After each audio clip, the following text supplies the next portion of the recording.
how to make more money selling on Amazon or in any other business. Well, I heard Neil Patel, the internet website guru, speak at Sell and Scale Helium 10's event in Las Vegas a couple of weeks ago, and he focused a part of his presentation on small incremental changes that add up to a lot more profit. So here are the highlights that I took away from his talk. Number one, sourcing.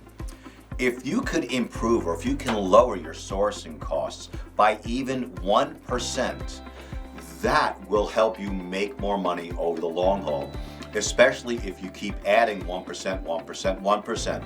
Bill Parcells, the old coach of the New York Giants, go Giants, would really fight for every yard or every inch, and this is kind of along the same lines.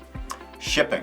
If you can reduce your shipping cost by 1%, that will add up over time. And if you're a smaller seller or a smaller brand owner right now, and 1% doesn't mean a lot, look at it down the road when you're selling 10 times or 100 times or 1,000x what you're doing now. That 1% will add up very, very quickly.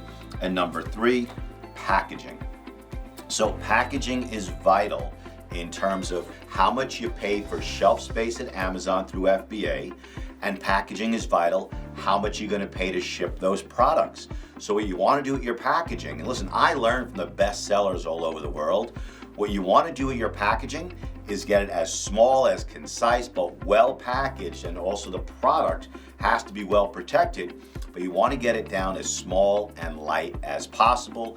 Also, I've heard now a dozen or so different speakers talk about eco-friendly packaging. My daughter Sam actually gave a talk about this in 2017 or so. Small, protective, and eco-friendly packaging is what you need to do to have another incremental increase that will affect your long-term profits.